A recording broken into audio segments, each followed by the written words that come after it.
ఆరోగ్య వైద్య శాఖ డిమాండ్స్ ఫర్ గ్రాంట్స్ 2026-27 గురించి మాట్లాడడానికి అవకాశం ఇచ్చిన దానికి మీకు ప్రత్యేక ధన్యవాదాలు అధ్యక్ష. 2026-27 రాష్ట్ర బడ్జెట్లో వైద్య మరియు ఆరోగ్య శాఖ ప్రభుత్వం సుమారుగా 19 అధ్యక్ష. అయితే సభ దృష్టికి కొన్ని ముఖ్యమైన అంశాలను నేను తీసుకురావాలనుకుంటున్నాను అధ్యక్ష. ఈరోజు మన ప్రభుత్వ ఆసుపత్రుల్లో రోగుల సంఖ్య పెరిగింది. కిడ్నీ వ్యాధులు, లివర్ సమస్యలు, గుండె జబ్బులు, ఫుడ్ పాయిజనింగ్ కేసులు కూడా రీసెంట్గా కూడా చూసాము. అన్ని చోట్ల ఇది ఎక్కువ అవుతుంది అధ్యక్ష. వీటికి ప్రధాన కారణాలు ప్రజలు మెయిన్గా కల్తీ ఆహారం తీసుకోవడం వల్ల ఇది ముఖ్యంగా అన్ని చోట్ల కూడా ఇబ్బంది కలుగుతుంది అధ్యక్ష. దేశవ్యాప్తంగా ప్రతి సంవత్సరం 1.2 lakhs ఫుడ్ శాంపిల్స్ తీసుకొని టెస్టింగ్ చేస్తున్నారు అధ్యక్ష. ఇందులో తేలిన విషయం ఏంటంటే 20-22% క్వాలిటీగా లేదని చెప్పి తేలింది అధ్యక్ష. దాదాపు 8-10% కొన్ని శాంపిల్స్ కంప్లీట్గా అన్సేఫ్, దీన్ని దేనికి యూజ్ చేయలేమనే టైప్లో రిపోర్ట్స్ వచ్చినాయి అధ్యక్ష. ఈవెన్ దుబాయ్లో కానీ కొన్ని మసాలా కంపెనీలు టోటల్గా బ్యాన్ చేశారు. ఇందులో పెస్టిసైడ్స్ ఉందని చెప్పి కంప్లీట్గా బ్యాన్ చేయడం కూడా జరిగింది అధ్యక్ష. Food adulteration is a punishable offence under the food safety and standard FSSAI act 2006 అధ్యక్ష. Food safety standard comes under the minister of health and family welfare అధ్యక్ష. ఈరోజు ముఖ్యంగా మాట్లాడాలంటే ప్రతి ఒక్కటి కూడా కల్తీ అయింది అధ్యక్ష. ఒక ఎగ్జాంపుల్ చెప్పాలంటే మిల్క్లో చూసారంటే urea, formalin, detergent, starch, ethylene glycol ఇలాంటి చాలా దారుణమైన కెమికల్ ఇందులో యాడ్ చేస్తున్నారు అధ్యక్ష. దీనివల్ల kidney failure, liver toxicity, cancer, malnutrition in the kids, చిన్నపిల్లలు తాగే మిల్క్ను కూడా వదలలేదని చెప్పి మీకు తెలియజేస్తున్నాను అధ్యక్ష. అదేవిధంగా కర్డ్ రావాలంటే వెజిటేరియన్స్ కర్డ్ ఎక్కువ తీసుకుంటారు. ఇందులో కూడా చూసారంటే synthetic milk usage, starch mixes, అదేవిధంగా హైడ్రోజనేటెడ్ ఆయిల్ కూడా దీంట్లో మిక్స్ చేసి ఆర్టిఫిషియల్ కర్డ్ రెడీ చేస్తున్నారు అధ్యక్ష. ఇది మెయిన్గా లివర్ డ్యామేజ్, కిడ్నీ డిజార్డర్స్ విపరీతంగా కూడా పెరుగుతుంది అధ్యక్ష. అదేవిధంగా చిన్నపిల్లలు చాలా ఎంజాయ్ చేసి తినే ఐస్ క్రీమ్ని కూడా వదలలేదు అధ్యక్ష. ఇందులో చూసారంటే ethylene acetate, aldehydes, nitrates, metanil yellow dye కూడా వేస్తున్నారు అధ్యక్ష.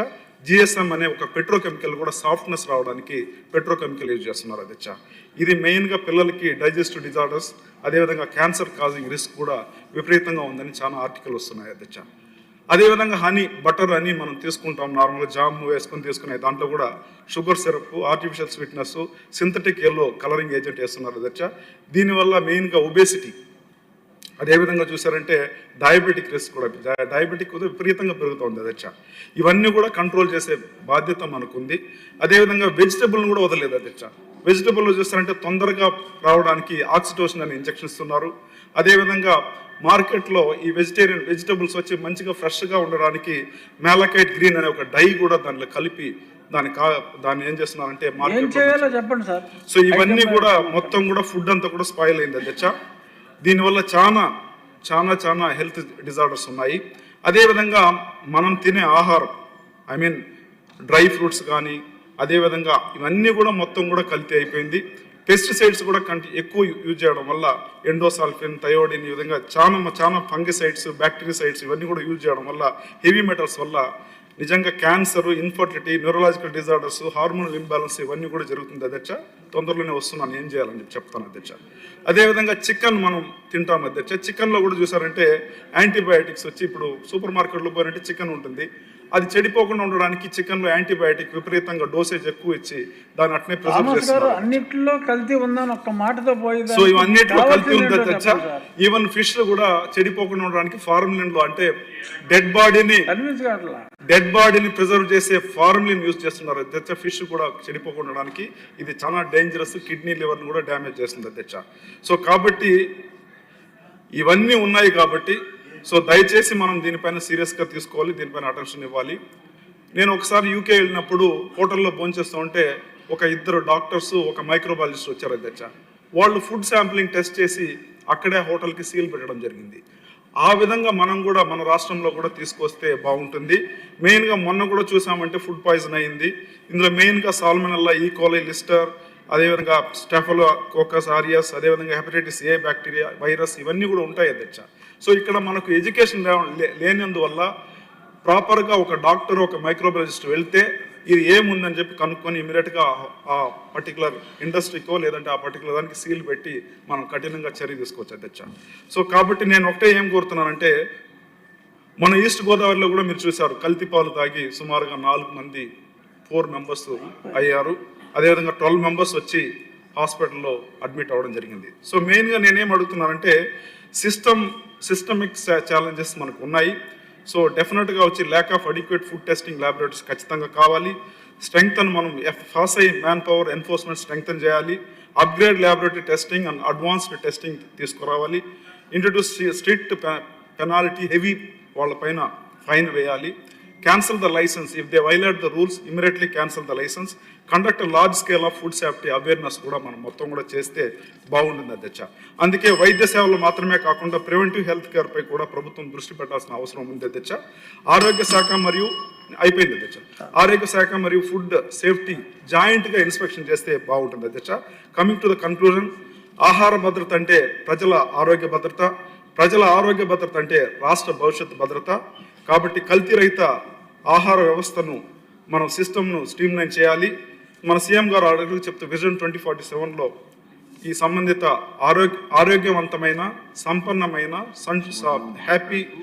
హెల్తీ వెల్తీ హ్యాపీ ఆంధ్రప్రదేశ్ నిర్మించడానికి చంద్రబాబు నాయుడు గారు ఆల్రెడీ ముఖ్యమంత్రి గారు చెప్తున్నారు. కాబట్టి దీన్ని దృష్టిలో పెట్టుకొని దీనిపైన మనం సీరియస్గా తీసుకొని తగిన చర్యలు తీసుకోవాలని చెప్పి గౌరవనీయ సభ ద్వారా సంబంధిత మంత్రులను కోరుకుంటున్నాను అధ్యక్ష. ధన్యవాదాలు. Thank you so much. Doctor Vijayashree గారు. ధన్యవాదాలు. ఏం లేదమ్మా, ఆయన మెడికల్ నాలెడ్జ్ గురించి తెలిసిన నాలెడ్జ్ గురించి ఎక్కువగా చెప్పారు. సబ్జెక్ట్ చిన్నదే, మీరు డైరెక్ట్గా సబ్జెక్ట్కి వెళ్ళిపోండి. మీరు మంచి డాక్టర్ని అందరూ. ముందుగా ఆరోగ్యంగా మీరు మళ్ళీ సభకు వచ్చినందుకు చాలా ఆనందంగా ఉంది అధ్యక్ష. అలాగే ఈరోజు ఆరోగ్యం మరియు కుటుంబ సంక్షేమ డిమాండ్స్పై మాట్లాడే అవకాశాన్ని నాకు కల్పించినందుకు ముందుగా మీకు ధన్యవాదాలు తెలియజేస్తున్నాను అధ్యక్ష. మన ముఖ్యమంత్రి వర్యులు శ్రీ నారా చంద్రబాబు నాయుడు గారు ఆరోగ్యం మీద ప్రత్యేక దృష్టి పెట్టిన విషయం మనందరికీ తెలిసిన విషయమే. అలాగే హెల్దీ ఫ్యామిలీ వెల్దీ ఫ్యామిలీ అనే నినాదంతో మన ముఖ్యమంత్రి గారు ముందుకెళ్తూ ఉంటారు అధ్యక్ష. దాంట్లో భాగంగానే యోగాంధ్రాన్ని తీసుకొచ్చి యోగా వల్ల హెల్త్ బెనిఫిట్స్ అలాగే స్ట్రెస్ రిలీఫ్ కోసం యోగా ఎంత ఇంపార్టెంటో కూడా రాష్ట్ర ప్రజలకు తెలియజేయడానికి యోగాంధ్రాన్ని తీసుకొచ్చి శాసనసభ్యుల్ని ఇన్వాల్వ్ చేసి ఒక 1 వీక్ వరకు ఆ ప్రోగ్రామ్ని విజయవంతం చేసి రాష్ట్ర ప్రజలకు కూడా అవేర్నెస్ క్రియేట్ చేయడం జరిగింది అధ్యక్ష. దీంట్లో భాగంగా అలాగే దీంట్లో మనం చూస్తే గత ప్రభుత్వ నాయకులు గత వైసీపీ ముఖ్యమంత్రి వర్యులు జగన్మోహన్ రెడ్డి దీని గురించి కామెంట్స్ కూడా చేయడం జరిగింది అధ్యక్ష. యోగాంధ్ర వల్ల వేస్ట్ ఆఫ్ టైం అని వేస్ట్ ఆఫ్ మనీ అని చెప్పడం జరిగింది అధ్యక్ష. అలాగే ఆయన దేంతో పోల్చారంటే నేను కట్టిన ప్యాలెస్ దానికంటే అంటే యోగా కంటే బెటర్ అని ఆయన సంబోధించడం చాలా ఆశ్చర్యానికి గురి చేస్తుంది అధ్యక్ష. ఎందుకంటే మనం ఉన్న స్ట్రెస్ఫుల్ లైఫ్లో ప్రతి ఒక్కరికి చిన్న ఉద్యోగం నుంచి పై ఉద్యోగం వరకు కూడా ప్రతి ఒక్కరికి మన లైఫ్ స్టైల్లో స్ట్రెస్, ఫిజికల్ స్ట్రెస్ అలాగే మెంటల్ స్ట్రెస్ ఎక్కువగా ఉంటుంది అధ్యక్ష. ఇది యోగా వల్ల మనకు చాలా వరకు 1 అవర్ యోగా చేయడం, ఫిజికల్ ఎక్సర్సైజ్ చేయడం లేదా మన లైఫ్ స్టైల్లో కొన్ని చేంజెస్ చేసుకోవడం వల్ల, ఎందుకంటే గతంలో మనం చూస్తే 45 సంవత్సరాలు దాటిన తర్వాతే హైపర్ టెన్షన్ కానీ డయాబెటీస్ కానీ లేదా కార్డియాక్ ఇష్యూస్ కానీ వచ్చేవి అధ్యక్ష. కానీ ఇప్పుడు 30 ఇయర్స్ వచ్చేస్తేనే హైపర్ టెన్షన్స్ అన్నీ వస్తున్నాయి అధ్యక్ష. కానీ ఇలాంటి మన లైఫ్ స్టైల్ చేంజెస్ చేసుకోగలిగితే మనకు హెల్త్ బెనిఫిట్స్ ఎక్కువగా ఉంటాయి, ఇలాంటివన్నీ రాకుండా ఉంటాయి అధ్యక్ష. అలాగే అధ్యక్ష, ఆరోగ్యవంతమైన సమాజమే అభివృద్ధికి బలమైన పునాదని నమ్మే ఏకైక నాయకుడు మన ముఖ్యమంత్రి గారు అధ్యక్ష. అందుకే ఆరోగ్య రంగానికి అత్యున్నత ప్రాధాన్యత ఇస్తూ ఈ ఆర్థిక సంవత్సరంలో ఆరోగ్య శాఖకు ఏకంగా 13,306 కోట్లు కేటాయించడం జరిగింది అధ్యక్ష. ఈ రాష్ట్ర బడ్జెట్లో 5.8% ఈ ఆరోగ్య దానికి బడ్జెట్ కేటాయించినందుకు చాలా సంతోషంగా ఉంది అధ్యక్ష. అలాగే గతంలో 2023-24లో దాంతో పోలిస్తే 30% అదనపుగా మనం ఈరోజు కేటాయింపులు చేయడం జరిగింది అధ్యక్ష. అలాగే విద్య, గ్రామీణ అభివృద్ధి దాంతో పాటు 3వ స్థానం ఆరోగ్యానికి ఇవ్వడం మన కూటమి ప్రభుత్వం అలాగే మన ముఖ్యమంత్రి గారు ఆరోగ్యానికి ఎంత ప్రాధాన్యత ఇస్తారో మనకు తెలుస్తుంది అధ్యక్ష. అలాగే అధ్యక్ష, గత ప్రభుత్వంలో ఏకంగా 6,486 కోట్లు పెండింగ్ బకాయిలు ఉంటే అవన్నీ కూడా ఇప్పుడు కూటమి ప్రభుత్వం వచ్చిన తర్వాత ఆ బకాయిలను అన్నీ కూడా చెల్లించడం జరిగింది అధ్యక్ష. అలాగే ఆరోగ్యశ్రీ కింద 2,500 కోట్లు బిల్స్ కూడా పెండింగ్స్ ఉంటే ఇప్పటి వరకు మనం 1,800 కోట్ల వరకు కూడా చెల్లించడం జరిగింది అధ్యక్ష. అలాగే అధ్యక్ష, మనందరికీ తెలుసు శాసనసభ్యులు అందరం కూడా పేదవాళ్ళు ఎవరైతే హాస్పిటల్ ఖర్చులకి అటు పొలాలమ్మో లేకపోతే అప్పులు చేసో హాస్పిటల్కి పెడితే పేదవాళ్ళకి అండగా నిలబడడానికి గతంలో సీఎంఆర్ఎఫ్ వల్ల చాలామంది లబ్ధిదారులందరూ నష్టపోతే ఇప్పుడు మన సీఎం గారు దగ్గర మా నియోజకవర్గానికే 4 కోట్ల పైగా సీఎంఆర్ఎఫ్ చెక్కులు మనం పంపిణీ చేయడం జరిగింది అధ్యక్ష. రాష్ట్రంలో 7,523 మంది వరకు సహాయ నిధి పొందడం జరిగింది అధ్యక్ష. దాంట్లో 124 కోట్లు సీఎంఆర్ఎఫ్ కింద మన ముఖ్యమంత్రి గారు అందజేయడం జరిగింది అధ్యక్ష. అలాగే అధ్యక్ష ఇప్పుడు మనం హాస్పిటల్ ఇన్ఫ్రాస్ట్రక్చరు గతంలో అసలు పట్టించుకున్న పరిస్థితులు లేవు అధ్యక్ష.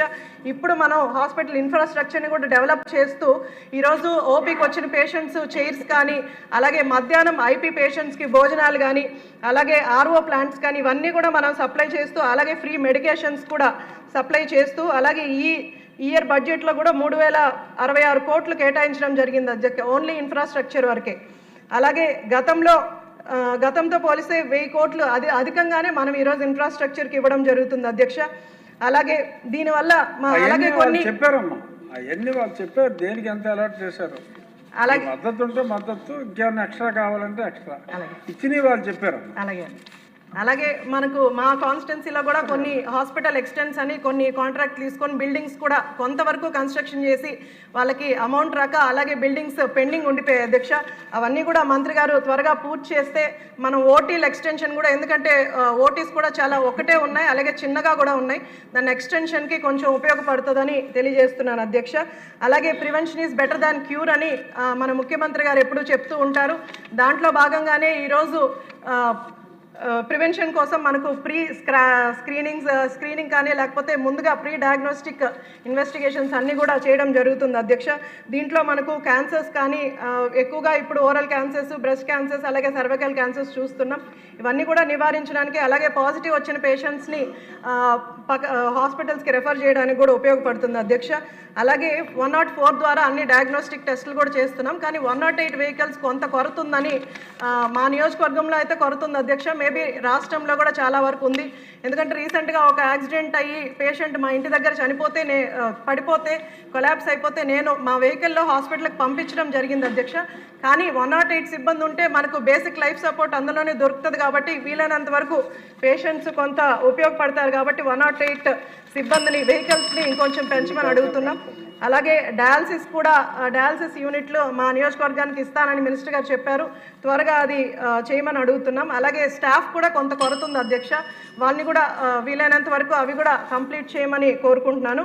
అలాగే ఈ గొప్ప బడ్జెట్ని ప్రవేశపెట్టిన ప్రభుత్వానికి కూడా మద్దతు తెలుపుతూ ఇంకొక చిన్న విషయం అధ్యక్ష, ఈ మధ్య సోషల్ మీడియాలో మనం చూస్తున్నాం పునర్విక SMA డిసీజ్తో, రేర్ డిసీజ్తో బాధపడిన విషయం. దీనికి రాష్ట్ర ప్రజలందరూ కూడా హెల్ప్ చేశారు. దాంతోపాటు కూటమి ప్రభుత్వ నాయకులు మన ముఖ్యమంత్రి శ్రీ నారా చంద్రబాబు నాయుడు గారు, అలాగే పవన్ కళ్యాణ్ గారు కూడా మద్దతుగా నిలబడ్డారు. మరీ ముఖ్యంగా లోకేష్ అన్న గారు 6 కోట్లు వాళ్ళకి ఆర్థికంగా సహాయం చేసి ఆయన మానవత్వాన్ని చాటుకున్న దానికి ఆయనకు కూడా ధన్యవాదాలు తెలియజేస్తూ సెలవు తీసుకుంటాను. మరొక డాక్టర్ అరవింద్ బాబు గారు. అధ్యక్ష ధన్యవాదాలు. 1 మినిట్. Very brief. అధ్యక్ష, ఉమ్మడి కుటుంబం ఏర్పడిన తర్వాత మన ప్రీతమ నేత నారా చంద్రబాబు నాయుడు గారు కానీ, డిప్యూటీ సీఎం పవన్ కళ్యాణ్ గారు, అదేవిధంగా హెల్త్ మినిస్టర్ గారు సత్యకుమార్ గారు ఈ బడ్జెట్లో ప్రవేశపెట్టిన 20,000 కోట్ల రూపాయలు డిమాండ్ని ప్రతిపాదిస్తూ మేము స్వాగతిస్తున్నాము. అదేవిధంగా ప్రజలు బాగుండాలంటే ఆరోగ్యంగా ఉండాలి, కుటుంబాలు బాగుండాలంటే ప్రతి కుటుంబంలో అందరూ ఆరోగ్యంగా ఉండాలి. ఆ రీతిలో మన ప్రీతం నేత నారా చంద్రబాబు నాయుడు గారు ఆరోగ్యశ్రీ ప్రవేశపెట్టడం జరిగింది. ఆరోగ్యశ్రీలో దాదాపు 6,600 నెట్వర్క్ హాస్పిటల్స్ ఉన్నాయి అధ్యక్ష. అందరూ డాక్టర్లు కూడా ఎంతో కష్టపడి పనిచేసి ప్రజల యొక్క ఆరోగ్యాన్ని పరిరక్షిస్తూ వారందరూ కూడా వైద్యం చేస్తూ ఉన్నారు. ఇటువంటి కార్యక్రమాల్లో మన హెల్త్ మినిస్టర్ గారు కూడా ప్రతి నిమిషం కూడా ప్రజల ఆరోగ్యం కోసం ఎప్పుడు కూడా అలర్ట్గా ఉంటారు. ఎప్పుడు ఫోన్ చేసినా వారు రెస్పాండ్ అవుతూ ఉంటారు. అదేవిధంగా గడిచిన ప్రభుత్వంలో కరోనా వచ్చినప్పుడు 2 సంవత్సరాలు 2 వేవ్స్లో కూడా ఆ ప్రభుత్వం ఎక్కడ కూడా కరోనా గురించి పట్టించుకోలేదు. దాన్నే జగన్ వైరస్ అని చెప్పడం జరిగింది. కానీ అప్పుడు కూడా మన ప్రతిపక్షాలు ఉన్నప్పుడు కూడా ఉమ్మడి కుటుంబ నాయకులు, కార్యకర్తలు అందరం కూడా ప్రజల కోసం మనం అందరం కూడా పనిచేసాము. ప్రతి కుటుంబానికి దగ్గరుండి నిత్యావసర వస్తువులు కూడా అందజేయడం జరిగింది అధ్యక్ష. అదేవిధంగా సీఎం రిలీఫ్ ఫండ్ అనేది ఇప్పుడు మనం ప్రవేశపెట్టడం జరిగింది. ఏ ప్రభుత్వంలో కూడా ఈ విధంగా ప్రవేశపెట్టలేదు. ప్రతి అసెంబ్లీ సెగ్మెంట్కి 10 కోట్ల నుంచి 15 కోట్ల రూపాయల దాకా దాన్ని మంజూరు చేయడం జరిగింది అధ్యక్ష. అదేవిధంగా ప్రైమరీ హాస్పిటల్స్ కానీ, నెట్వర్క్ హాస్పిటల్స్ కూడా అన్నీ కూడా ఈ ఉమ్మడి కుటుంబం ఏర్పడిన తర్వాత చక్కగా పనిచేస్తూ ఉన్నారు. డాక్టర్లు కూడా 24/7 అవర్స్ ఎప్పుడు కూడా అలర్ట్గా పనిచేస్తూ ఉన్నారు. కాబట్టి పల్నాడు జిల్లా నరసరావుపేటలో మా ఏరియా హాస్పిటల్లో దాదాపు రోజుకు 1000 మంది అవుట్ పేషెంట్లు వస్తారు అధ్యక్ష. అదేవిధంగా నెలకి 400 మంది డెలివరీలు అవుతూ ఉంటాయి అధ్యక్ష. ఇవన్నీ కూడా దగ్గరుండి మన ఉమ్మడి కుటుంబం ఏర్పడిన తర్వాత పీపీ విధానం ద్వారా కానీ P4 విధానం ద్వారా కానీ అన్ని కార్యక్రమాల్ని దగ్గరుండి మనమే ఉమ్మడి కుటుంబం చేసుకున్నాం. కాబట్టి ఉమ్మడి కుటుంబంలో ఉన్న నాయకులు, కార్యకర్తలు, అదేవిధంగా కార్యకర్తలు అందరూ కూడా ఈ పార్టీకి అండగా ఉన్నారు. వైద్య సేవ అందించడానికి మనం అందరూ కూడా సిద్ధంగా ఉన్నాము. అదేవిధంగా కరోనా టైంలో దాదాపు 100 మంది చనిపోయిన వ్యక్తులకి ఎవరు అండగా లేకపోతే మన ఉమ్మడి కుటుంబం ద్వారా, మన ప్రభుత్వం ద్వారా మనమే నాయకుల దగ్గరుండి వారిని ఖననం చేయడం జరిగింది. ఇటువంటి ప్రభుత్వంలో ఉండటం, ఇక్కడ మనం పనిచేయడం అనేది చాలా అదృష్టంగా భావిస్తూ మరి వైద్య శాఖ ప్రవేశపెట్టే డిమాండ్ని ఈ ప్రతిపాదన స్వాగతిస్తున్నా అధ్యక్ష. ధన్యవాదాలు. యార్లగడ్డ వెంకటరావు. సారీ, ఎవరిని పిలవాలో నా డిస్క్రిప్షన్. ధన్యవాదాలు అధ్యక్ష. సారీ అధ్యక్ష, సింగిల్కి మిమ్మల్ని రమ్మనిపోతే మీరు పడేవాళ్ళు కాదు. నా వల్ల పడ్డందుకు మీరు సారీ చెప్తూ కాదు, నేనే పాపం సింగిల్ లేని దానికి పిలిచాను. హలో అధ్యక్ష, నేను ఈ బడ్జెట్లో ఆరోగ్య శాఖ గురించి మాట్లాడాను కానీ అధ్యక్ష, పీపీపీ మోడ్ గురించి బయట వైసీపీ అల్లరి చేసే కార్యక్రమం, దాని గురించి మాట్లాడదాం అనుకుంటున్నా అధ్యక్ష. ప్రజల ఆరోగ్య భద్రతపై మనకున్న దృఢ సంకల్పాన్ని, బాధ్యత తీసుకున్న నిర్ణయం పీపీపీ మోడల్ అధ్యక్ష. ప్రతి కుటుంబానికి ఆరోగ్య భద్రత కల్పించాలనే ఆలోచన అత్యంత కీలకంగా రాష్ట్రంలో ప్రతి కుటుంబానికి ఆరోగ్య రక్షణ అందించే యూనివర్సల్ హెల్త్ కవరేజ్ అమలు చేయటం ఒక చారిత్రాత్మక నిర్ణయంగా భావిస్తున్నా అధ్యక్ష. కుటుంబానికి 25 లక్షల వరకు ఆరోగ్య రక్షణ, సంజీవిని టెలిమెడిసిన్ సేవలు, ఆయుష్మాన్ భారత్ డిజిటల్ హెల్త్ కార్డులు ఈ కేవలం వైద్య సేవలు కాదు అధ్యక్ష, ఈ కుటుంబాలకి ఆర్థిక భరోసా కూడా ఇస్తాయి అధ్యక్ష. ఆరోగ్య భద్రత అంటే కేవలం ఇన్సూరెన్స్ పథకాలు కానీ దానికి సమర్థంగా పనిచేసే ఆసుపత్రులు అవసరం అధ్యక్ష. నైపుణ్యమైన వైద్యులు కూడా అంతే స్థాయిలో అవసరం అధ్యక్ష. రేపటి వైద్యులు తీర్చిదిద్దే వైద్య కళాశాల విషయంలో సపోర్టింగ్ హెల్త్ కేర్ ఇన్ఫ్రాస్ట్రక్చర్ అవసరం అధ్యక్ష. గత ప్రభుత్వం ప్రతిపాదించిన కొత్త కాలేజీలు కార్యరూపం దాల్చి పూర్తిగా పనిచేసే స్థితికి తీసుకురావడానికి ఒక ప్రధాన లక్ష్యంగా ఈ ప్రభుత్వం పనిచేస్తుంది తప్ప గత ప్రభుత్వం లాగా రివర్సు 10% వర్కులను ఆపేసినట్టు ఆపేలేదు అధ్యక్ష. గత ప్రభుత్వం 1924 మధ్య 17 మెడికల్ కాలేజీలు శాంక్షన్ చేసి కేవలం పేపర్ మీద ప్రకటనలు ఇచ్చి 8,480 కోట్లు ఖర్చు అవుతుందని చెప్పి కూడా కేవలం 1,550 కోట్లు మాత్రమే ఖర్చు పెట్టింది అధ్యక్ష. మొత్తం అంచనా పెట్టుబడిలో 18% మాత్రమే వినియోగించారు అధ్యక్ష. 6,152 కోట్లు ఖర్చు చేయకుండా అలాగే వదిలేశారు. ఇది పొరపాటు కాదు అధ్యక్ష, వాళ్ళ పాలన వైఫల్యం. అదే కాలంలో ప్రభుత్వ సలహాదారులకు 650 నుంచి 680 కోట్లు ఇచ్చారు అధ్యక్ష. రిషికొండ ప్యాలెస్కి అయితే ఒక 700 కోట్లు 500 కోట్లు అని చెప్తున్నారు అధ్యక్ష. అలాగే మన ప్రభుత్వ అధికారులు వచ్చిన వెంటనే ఆరోగ్య శాఖ మంత్రి గారు కానీ ముఖ్యమంత్రి గారు 787 కోట్లు విడుదల చేసి నిలిచిపోయిన మెడికల్ కాలేజీని అభివృద్ధి చేయడానికి పునరుద్ధరించడానికి తీసుకున్న తొలి నిర్ణయం అధ్యక్ష. ఇది మన ప్రభుత్వ నిబద్ధతకి, పనితీరుకి నిదర్శనం అధ్యక్ష. 17 వైద్య కళాశాలకు ఆమోదించినప్పటికీ ఆపరేషన్లో ఉన్నాయి కేవలం 6 మాత్రమే. అవి కూడా అసంపూర్ణంగా అరవకొర వసతులతో కాలేజీలు నడుస్తున్న పరిస్థితి అధ్యక్ష. ఇదే వేగంలో మనం వదిలేస్తే పీపీపీ తీసుకోవడం ఇంకో 15 ఏళ్ళు కూడా కంప్లీట్ అవ్వని పరిస్థితి అధ్యక్ష. పొరుగు రాష్ట్రం తెలంగాణను పరిశీలిస్తే వాళ్ళు 1924 మధ్య 5,500 కోట్లు ఖర్చు చేసి 17 మెడికల్ కాలేజీని ఆపరేషన్కి తీసుకొచ్చారు అధ్యక్ష.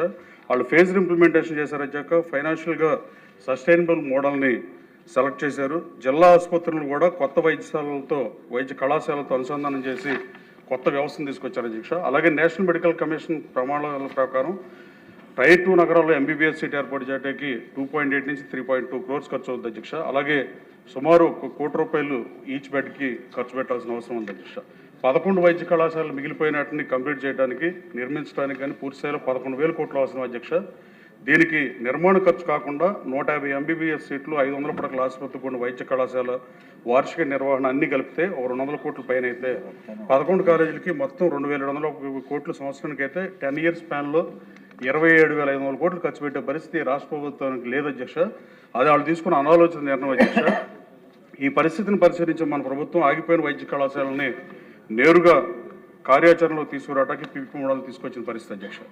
పీపీపీ మోడల్ అనేది క్యాపిటల్ సేవింగ్ జరుగుతుంది అధ్యక్ష, ఆపరేషనల్ సేవింగ్ కూడా జరుగుతుంది. పీపీపీ మోడల్ కొత్తదని వైసీపీ వాళ్ళు తెలియనట్టుగా మాడటం బాధాకరం అధ్యక్ష. వాళ్ళకి దీని మీద అసలు అవగాహన లేదని ఒప్పుకో తప్పని పరిస్థితి అధ్యక్ష. కస్తూర్బా మెడికల్ కాలేజ్ మణిపాల్లో అయితే 1953 నుంచి పీపీపీ మోడల్ ఉంది అధ్యక్ష. అలాగే శ్రీ రామచంద్ర మెడికల్ కాలేజ్ చెన్నై కానీ, Amrita institute of medical sciences Cochin కానీ, JSS మెడికల్ కాలేజ్ మైసూర్ కానీ ఇవన్నీ పీపీపీ మోడల్లో పనిచేస్తున్నాయి అధ్యక్ష. Punjab institute of medical science కూడా 1990 నుంచి పీపీపీ మోడల్లో పనిచేస్తుంది అధ్యక్ష. అలాగే శాంతినికేతన్ వెస్ట్ బెంగాల్లో కూడా పీపీపీ మోడల్లో పనిచేస్తుంది అధ్యక్ష. గుజరాత్ రాష్ట్రం అయితే పీపీపీ మోడల్లో దాదాపు 6 కాలేజీలకి అనుమతి ఇచ్చింది అధ్యక్ష. ఉత్తరప్రదేశ్ 16, మధ్యప్రదేశ్ 6, రాజస్థాన్ 5, బీహార్ 6, హర్యానా 4, జార్ఖండ్ కూడా 3 చేస్తుంది అధ్యక్ష. వీళ్ళు 1 కోటి సంతకాలు ఇక్కడ సేకరించి ఇక్కడ గవర్నర్కి ఇచ్చారు అధ్యక్ష. వీళ్ళు వైసీపీ వాళ్ళు వెళ్ళి ఈ కాలేజీలో ఉన్న ప్లేసుల్లో ఈ 6-7 రాష్ట్రాల్లో లేదంటే గుజరాత్ కానీ ఇవన్నీ వెళ్తే అక్కడ సంతకాలు సేకరణ చేస్తే అక్కడ రాష్ట్రపతికి ఇవ్వచ్చు అధ్యక్ష. అప్పుడు దేశం మొత్తం పీపీపీని మిగతా 23 రాష్ట్రాలు కూడా అమలు చేసే పరిస్థితి అధ్యక్ష. పీపీపీ అంటే పార్ట్నర్షిప్ ల్యాండ్ ప్రభుత్వం దగ్గరే ఉంటుంది అధ్యక్ష. సీట్ అలొకేషన్ కూడా ప్రభుత్వం నిర్ణయిస్తుంది అధ్యక్ష. కానీ వాళ్ళు ఫీ రెగ్యులేషన్ కూడా ప్రభుత్వం నిర్ణయించే పరిస్థితి. రిజర్వేషన్ పాలసీస్ని పూర్తిగా అమలు చేస్తాం. ఆ గవర్నమెంట్ కంట్రోల్ పూర్తిగా కొనసాగుతుంది. పీపీపీ మోడల్ ద్వారా ఫైనాన్షియల్ బర్డెన్ దొరుకుతుంది అధ్యక్ష. ఎగ్జిక్యూషన్ స్పీడప్ అవుతుంది. హెల్త్ కేర్ క్వాలిటీ ఇంప్రూవ్ అవుతుంది. ఓవరాల్గా ఆపరేషనల్ ఎఫిషియన్సీగా మారుతుందంటున్న సందేహం లేదు అధ్యక్ష. అలాగే ఈ ప్రభుత్వ అధికారంలోకి వచ్చిన తర్వాత 780 కోట్లు విడుదల చేసి అమలుపై నిబద్ధతను చూపించి పీపీపీ మోడల్ ద్వారా వేగం, నాణ్యత, ఆర్థిక బాధ్యతని ఈ 3 అంశాలను సమన్వయం చేస్తూ ఆరోగ్య వ్యవస్థని బలోపేతం చేస్తున్న మంత్రిని కూడా అభినందిస్తూ గౌరవ ముఖ్యమంత్రి గారు చంద్రబాబు నాయుడు గారు దూరదృష్టితో తీసుకున్న పీపీపీ నిర్ణయం కేవలం విధానపరమైన మార్పు కాదు అధ్యక్ష. ఆంధ్రప్రదేశ్ ఆరోగ్య భవిష్యత్తును స్థిరంగా నిలబెట్టే ప్రయత్నం అధ్యక్ష. గన్నవరంలో కూడా అధ్యక్ష 50 బెడ్ హాస్పిటల్ చాలాసార్లు అడిగిన ఇవ్వట్లేదు కానీ అధ్యక్ష అట్లీస్ట్ ట్రామా సెంటర్ని 180-140 మంది చనిపోతున్నారు అధ్యక్ష యాక్సిడెంట్లో. అలాగే 65,000 మందికి బ్లడ్ టెస్టులు చేయించాం అధ్యక్ష. సిఎస్సి పిహెచ్సి నుంచి ఇంటికి పంపించి బీసీ ఎస్సీ కాలనీలో బిలో పవర్టీ లేని వాళ్ళకి. దానికన్నా పిహెచ్సిని వాడటం కూడా తగ్గిపోయిన పరిస్థితి అధ్యక్ష. రాష్ట్ర వ్యాప్తంగా పిహెచ్సిలో కూడా బ్లడ్ టెస్టులు ఇంటికెళ్ళి చేసే ఏర్పాటు పూర్ పీపుల్ బిలో పవర్టీ లైన్కి చేస్తే మంత్రి గారు బాగుంటుందని తెలియజేస్తూ అలాగే ఒక డయాలసిస్ సెంటర్ కూడా గన్నవరాన్ని కేటాయించాల్సిందిగా కోరుతున్నాను అధ్యక్ష. ధన్యవాదాలు అధ్యక్ష. గోండు శంకర్ గారు, మీరు వెయిట్ చేయాలి. మీ టర్న్ వచ్చేదాకా లేచిపోయి చేతులు ఎత్తేస్తా కాదు, మాట్లాడండి. ధన్యవాదాలు అధ్యక్ష. ఈరోజు గౌరవ వైద్య ఆరోగ్య శాఖ మంత్రి గారు సమ్ముందు ఉంచిన డిమాండ్ నంబర్ 16 కింద వైద్యం మరియు ఆరోగ్య శాఖ కేటాయించిన సుమారు 19,000 కోట్ల బడ్జెట్ని నేను మనస్ఫూర్తిగా బలపరుస్తున్నాను అధ్యక్ష. గత 5 ఏళ్ల వైసీపీ పాలనలో రాష్ట్ర వైద్య ఆరోగ్య వ్యవస్థను ఏకంగా ఐసీయూలో పెట్టారు. ఆనాడు ప్రభుత్వ ఆసుపత్రుల్లో డాక్టర్లు ఉండరు, మందులు దొరకవు, కనీసం రోగులకు వాడే సిరంజీలు, సెలైన్ బాటిల్ కూడా లేని దౌర్భాగ్య స్థితికి ఆరోగ్య వ్యవస్థను దిగజార్చారు. భవనాలకు తమ పార్టీ రంగులు వేసుకోవడం మీద ఉన్న శ్రద్ధ రోగులకు వైద్యం అందించడం మీద గత ప్రభుత్వానికి ఏనాడు లేదు. వేల కోట్ల రూపాయల ఆరోగ్యశ్రీ బకాయిలను ఉద్దేశపూర్వకంగా పెండింగ్ పెట్టి ఆరోగ్యశ్రీని అనారోగ్యశ్రీగా మార్చిన జగన్మోహన్ రెడ్డి ప్రైవేట్ ఆసుపత్రుల్లో పేదలకు వైద్యం అందకుండా చేసి వారి ప్రాణాలతో చెలగాటమాడాడు. 5 ఏళ్ల వ్యవస్థను నాశనం చేసిన వారు ఇప్పుడు అపోజిషన్లో కూర్చొని మనకు నీతులు చెబుతున్నారు.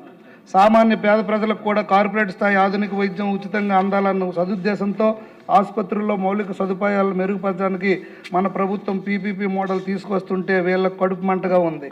అభివృద్ధి చేయడం చేతగాని వీళ్ళు మనం పీపీపీ విధానం ద్వారా నైపుణ్యం ఉన్న సంస్థలను భాగస్వామ్యం చేసి వసతులను పెంచుతుంటే పదే విమర్శిస్తున్నారు. 5 ఏళ్లు రాష్ట్రాన్ని దాచుకోవడం అలవాటైన వారికి ఇలా పారదర్శకంగా ప్రజల కోసం అభివృద్ధి చేయడం ఎలా అర్థమవుతుంది అధ్యక్ష? మన ప్రభుత్వం అధికారంలోకి వచ్చిన వెంటనే ఎంతో చిత్తశుద్ధితో మార్పులు తీసుకువస్తుంది. గత ప్రభుత్వం ఎగ్గొట్టిన ఆరోగ్యశ్రీ బకాయిలను దశల వారీగా చెల్లిస్తూ పేదలకు మళ్ళీ భరోసా కల్పించాము. ప్రభుత్వ ఆసుపత్రులు ఎక్కడా మందుల కొరత లేకుండా పూర్తి స్థాయిలో అందుబాటులో ఉంచాము. మారుమూల గ్రామాల్లో సైతం ఉచిత వైద్య క్యాంపులను విస్తృతంగా నిర్వహిస్తూ వైద్యాన్ని ప్రజల ముంగిటి తీసుకువెళ్తున్నాం. ముఖ్యంగా మా శ్రీకాకుళం లాంటి ప్రాంతాల్లో సహా రాష్ట్ర వ్యాప్తంగా ఆసుపత్రుల్లో మౌలిక వసతుల కల్పనకు ఖాళీగా ఉన్న పోస్టుల భర్తీ యుద్ధ ప్రాతిపదికన చర్యలు తీసుకుంటున్నారు. రాష్ట్రంలో ప్రతి పేదవాడి ఆరోగ్యాన్ని శ్రీరామ రక్షగా నిలుస్తూ రాష్ట్రాన్ని ఆరోగ్య ఆంధ్రప్రదేశ్గా మార్చేందుకు మంత్రి గారు ఈ చర్యలు తీసుకుంటున్నారు. అలాగే 3 పిహెచ్సిలు మా శ్రీకాకుళంలో అప్గ్రేడ్ చేసి 2 బిల్డింగ్లు కట్టించి దాదాపు 2 కోట్లు ఖర్చు పెట్టి, అలాగే రాష్ట్ర వ్యాప్తంగా ఉన్న డ్రగ్ కంట్రోల్ బిల్డింగ్ అసంపూర్తిగా ఉన్నవి కూడా కంప్లీట్ చేయడం జరిగింది. అలాగే శ్రీకాకుళంలో జీజీహెచ్కి దాదాపు 35 కోట్లతో ఉన్న అసంపూర్తిగా ఉన్న బిల్డింగ్స్ని అవి కూడా పూర్తి చేసి దానికి కూడా ఇన్ఫ్రాస్ట్రక్చర్ కూడా ఇవ్వడం జరిగింది అధ్యక్ష. అదే కాక మొన్నే డయేరియా వచ్చి శ్రీకాకుళంలో డయేరియా వచ్చినప్పుడు ప్రభుత్వం తక్షణమే స్పందించి సీఎం గారు, అలాగే మున్సిపల్ శాఖ మంత్రి నారాయణ గారు, అలాగే గౌరవ ఆరోగ్య శాఖ మంత్రి గారు, హెల్త్ డిపార్ట్మెంట్ అంతా అప్రమత్తమై పూర్తిగా కంట్రోల్ చేయడం జరిగింది అధ్యక్ష. దీన్ని తట్టుకోలేక వైసీపీ నాయకులు ఎన్ని అలజడి సృష్టించినా శ్రీకాకుళం ప్రజల మద్దతుతో దాన్ని కూడా అధిగమించగలిగాం అధ్యక్ష. అయితే మాకు ఇక్కడ సింగపురం పిహెచ్సి మా నియోజకవర్గంలో ఉంది అధ్యక్ష. దానికి బిల్డింగ్ శాంక్షన్ కావాలి అధ్యక్ష. పైగా మా శ్రీకాకుళం జీజేహెచ్ హెడ్ క్వార్టర్లో ఉంది. ఇది విశాఖపట్నంకి చాలా దూరం కనుక మాకు 9 సూపర్ స్పెషాలిటీ బ్లాకులు ఉన్నాయి అధ్యక్ష. మరొక 9 సూపర్ స్పెషాలిటీ డిపార్ట్మెంట్లు ఉన్నాయి అధ్యక్ష. దానికి మరో 3 కావాల్సి ఉంది అధ్యక్ష. అది దాన్ని కూడా తమ ద్వారా శాంక్షన్ చేయవలసిందిగా కోరుతూ సూపర్ స్పెషాలిటీ బ్లాక్ని మంజూరు చేయవలసిందిగా కోరుచున్నాను అధ్యక్ష. అలాగే 500 బెడ్డెడ్కి సంబంధించి ఎఫ్ఎన్ఓలు ఎంఎన్ఓలు ఉన్నాయి. అవి 930 బెడ్డెడ్కి ఇప్పుడు అప్గ్రేడ్ అయినందువల్ల దాన్ని కూడా పెంచమని నేను తమ ద్వారా ఈ తెలియజేస్తాను అధ్యక్ష. గతంలో ఈవెన్ మాకు మార్చరీ కూడా లేని పరిస్థితి అధ్యక్ష. ఆపరేషన్ టేబుల్ మీద లైట్లు కూడా గత ప్రభుత్వం టేబుల్ ల్యాంప్స్ కూడా పెట్టిన పరిస్థితుల్లో మేము బోయింగ్ వారి ద్వారా అలాగే ఐఓసిఎల్ ద్వారా ఐసిఐ వాళ్ళ ద్వారా కూడా సిఎస్ఆర్ నిధులతో చేసుకున్న పరిస్థితి అధ్యక్ష. అలాగే అటువంటి జీజీహెచ్కి డెడికేటెడ్ వాటర్ సప్లై ఒకటి కావాలి అధ్యక్ష. అలాగే కంప్లీట్ డ్రైనేజ్ సిస్టమ్ ఒకటి కావాలి అధ్యక్ష. అలాగే మినిస్టీరియల్ స్టాఫ్ని శానిటేషన్ అండ్ సెక్యూరిటీ సిబ్బందిని కూడా 930 బెడ్డెడ్ హాస్పిటల్కి సరిపడా చేయవలసిందిగా తమ ద్వారా మంత్రి గారికి శాంక్షన్ చేయవలసిందిగా కోరుతున్నాను అధ్యక్ష. ధన్యవాదాలు. విష్ణుకుమార్ రాజు గారు 2 నిమిషాల్లో కంక్లూడ్ చేయండి సార్. యాక్చువల్గా రెండోసారి అవకాశం లేదు, అంటే మీరు మళ్ళీ పార్టీ ఇదంతా మొదలు పెడతారని చెప్పి అవకాశం ఇస్తున్నాం. 2 నిమిషాలు అధ్యక్ష. మంత్రి గారు మా మంత్రి గారు అధ్యక్ష. మా మంత్రి గారు ఉన్నప్పుడు నాకు ఇవ్వకపోతే మొదలు పెడతాం సంబంధం అధ్యక్ష. 3 మినిట్స్లో క్లోజ్ చేస్తాను అధ్యక్ష. అధ్యక్ష, గౌరవ మంత్రి గారికి లాస్ట్ ఇయర్ బడ్జెట్ కంటే రివైజ్డ్ బడ్జెట్ కంటే ఈసారి 1669 కోట్లు ఎక్స్ట్రా వచ్చింది అధ్యక్ష. సుమారు 19,306 కోట్లు వచ్చింది. చాలా డబ్బు ఉంది మంత్రివర్యులకి. కానీ ఆయన చేయవలసిన పనులు కూడా ఉన్నాయి అధ్యక్ష. ఏంటంటే కేజీహెచ్ గురించి, నేను విశాఖపట్నం గురించి అక్కడి నుంచి వచ్చాము కాబట్టి అధ్యక్ష, కేజీహెచ్లో ఇదివరకు శాంక్షన్ బెడ్ స్ట్రెంత్ 1070 అధ్యక్ష. అంటే 1070 మందికి అఫీషియల్ శాంక్షన్ బెడ్స్ అధ్యక్ష. కానీ 2500 వరకు ఇప్పుడు వాడటం జరుగుతుంది అధ్యక్ష. కానీ స్ట్రెంత్ మాత్రము ఎవరైతే అపాయింట్మెంట్స్ కానీ ఏదైనా పాత పద్ధతి 1070 ప్రకారమే ఉన్నాయి అధ్యక్ష. దాంట్లో కూడా ఇంకా షార్టేజ్ ఉంది అధ్యక్ష. ఫర్ ఎగ్జాంపుల్ నర్సింగ్ స్టాఫ్ అయితే అధ్యక్ష, స్టాఫ్ నర్సెస్ 701 శాంక్షన్ అధ్యక్ష. కానీ ఉన్నది మాత్రము 619. అట్లాగే హెడ్ నర్సెస్ 72, ఉన్నది మాత్రం 39 అధ్యక్ష. ఈ విధంగా చూస్తే అధ్యక్ష, as per the norms functional beds requirement ప్రకారం అయితే అధ్యక్ష 3700 మంది కావాలి అధ్యక్ష యాక్చువల్గా అయితే. కానీ ఉన్నది కూడా చాలా తక్కువ ఉంది. కాబట్టి ఎంతో కొంత ఇంప్రూవ్ చేయవలసిందిగా గౌరవ మంత్రివర్యులు నేను కోరుకుంటున్నాము అధ్యక్ష. అట్లాగే ఏదైతే ఏపీఐఏసీ ద్వారా అధ్యక్ష విశాఖపట్నంలో హెల్త్ సిటీలో హాస్పిటల్స్ కేటాయించడం జరిగింది అధ్యక్ష. కన్సెషనల్ రేటు తోటి హాస్పిటల్స్కి ల్యాండ్స్ కేటాయించి దాంట్లో ఉన్న కండిషన్స్ పేద ప్రజలకి 10% ఫ్రీగా చేయాలి, 15% బెడ్స్ కూడా ఫ్రీగా ఇవ్వాలి అని చెప్పి కండిషన్స్ ఉన్నప్పటికీ కూడా ఎంత దారుణమైన పరిస్థితి అంటే అధ్యక్ష, వాళ్ళు ఇవేమీ ఫుల్ఫిల్ చేయటం లేదు. కనీసం ఎన్టీఆర్ వైద్య సేవది కూడా వాళ్ళు పథకంలో వాళ్ళు చేరట్లేదు అధ్యక్ష. అంటే ఎంత కేర్లెస్నెస్ ఉందా అనేది తమ ద్వారా గౌరవ మంత్రివర్యులకి నేను తెలియజేసుకున్నాం అధ్యక్ష. ఎవడైతే కన్సెషనల్ రేటు తోటి ప్రభుత్వ భూములు తీసుకున్నప్పుడు కంపల్సరీగా ఎన్టీఆర్ వైద్య సేవ పథకంలో వారు చేరవలసిన అవసరం ఉంది. అట్లాగే ఊరికి 2 ఎగ్జాంపుల్స్ చెప్తాను అధ్యక్ష. అపోలో హాస్పిటల్స్ కూడా చేరలేదు అధ్యక్ష. అట్లాగే కేర్ హాస్పిటల్ కూడా చేరలేదు అధ్యక్ష. వీళ్ళు ఏం చేస్తున్నారంటే 2 ఉంటాయి. ఒకటేమో విశాఖపట్నం సిటీలో ఒకటి ఉంటుంది అధ్యక్ష, హెల్త్ సిటీలో ఒకటి ఉంటుంది.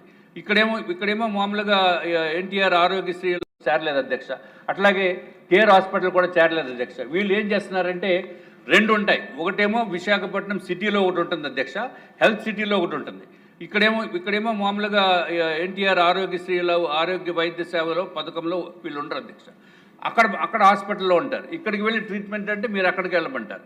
సో ఇది కరెక్ట్ అయిన పద్ధతి కాదు. దీన్ని రెక్టిఫై చేయవలసిన నెసెసిటీ ఉందని చెప్పి తమ ద్వారా తెలియజేసుకుంటున్నాం అధ్యక్ష. అట్లాగే ప్రైవేట్ హాస్పిటల్స్లో ఎవరికైతే వైద్యం చేయించుకున్న తర్వాత విపరీతమైన బాధలు బాధేస్తున్నారు అధ్యక్ష. బిల్లుల రూపంలో దారుణమైన బాధలు బాధేస్తామంటే ఎవరికి చెప్పుకోవాలో తెలియనటువంటి పరిస్థితి. తప్పనిసరిగా దానికి ఒక మ్యాండేటరీ మెకానిజం ఉండాలి, అప్పీల్ సిస్టమ్ ఉండాలి. ఇక్కడ మన ప్రతిదానికి ఏదైనా డిస్ప్యూట్ ఉంటే మన లోవర్ కోర్టులో ఏదైనా మనం కోర్టుకి వెళ్ళడానికి ఉంటుంది, ఈ కోర్టు కాకపోతే నెక్స్ట్ కోర్టుకి వెళ్ళడానికి ఉంటుంది.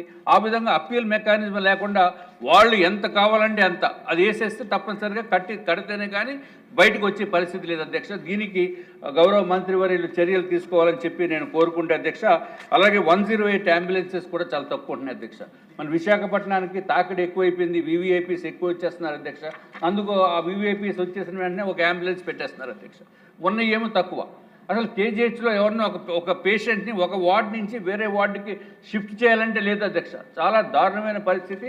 కాబట్టి దీనిపైన కూడా ప్రత్యేకమైన దృష్టి సారించవలసిన అవసరం ఉంది అధ్యక్ష. దురదృష్టవశాత్తు ఎవరైనా చనిపోతే అధ్యక్ష మహాప్రస్థానం వెహికల్స్ ఉన్నాయి అధ్యక్ష. అవి కూడా సరిపోవట్లేదు అధ్యక్ష. ఎందుకంటే తక్కువ, వెరీ వెరీ లిమిటెడ్ ఉన్నాయి. ఏమీ చేయలేనటువంటి పరిస్థితి. సూపరింటెండెంట్ గారు కూడా ఏమీ చేయలేనటువంటి పరిస్థితి అధ్యక్ష. కాబట్టి ఓల్డ్ డబ్బులు వచ్చినాయి కాబట్టి కోట్లాది రూపాయలు ఇప్పుడు శాంక్షన్ అయినాయి కాబట్టి దయచేసి ఆ 108 తర్వాత మహాప్రస్థానానికి ఆ వెహికల్స్ కూడా ఏర్పాటు చేయవలసిందిగా మీ ద్వారా మా గౌరవ మంత్రివర్యుని కోరుకుంటే అధ్యక్ష.